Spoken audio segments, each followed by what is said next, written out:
How's it going, everyone? Before we start this video, this is my opinion, and you do not have to agree with me.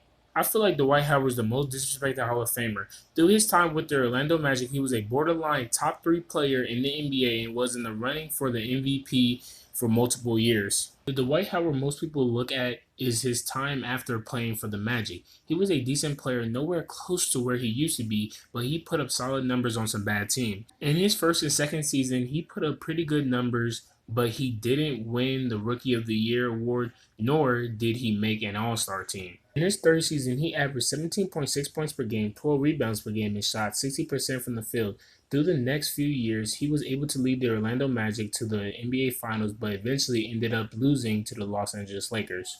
Where the criticism starts for Dwight Howard is when he forced his way out of Orlando to join the Lakers. In 2012, he was blamed for not fitting into the Lakers system, and he wasn't playing well at all. Keep in mind, he was battling a back injury the entire season and was still able to put up 17 points per game, 12 rebounds per game, and 2.4 blocks per game while doing it efficiently. At the end of the season, he had to get surgery to remove a massive lump of tissue from his back.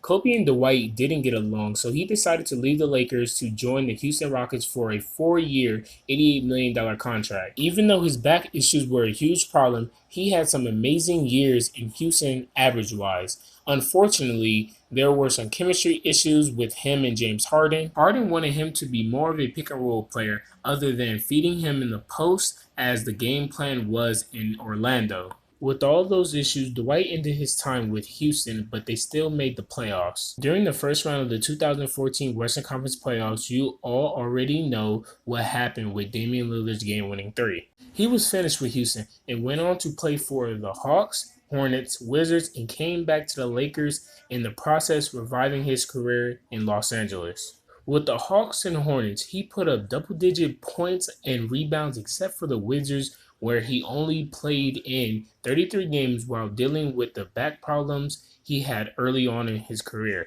Comparing his years of excellence with the Orlando Magic, you can't judge Dwight for decline later in his career when he played with two ball-dominant players in Kobe and James Harden. Dwight wasn't used to being a second option on a team. Also, he was dealing with back pain throughout his entire season with the Lakers, but still was able to be productive. When Dwight Howard steps away from the game, he should be a first-ballot Hall of Famer. Throughout his career, he became an 8-time All-Star, 5-time rebounding champ, 2-time block champion, 8-time All-NBA, 5-time All-Defensive Team, and 3-time Defensive Player of the Year.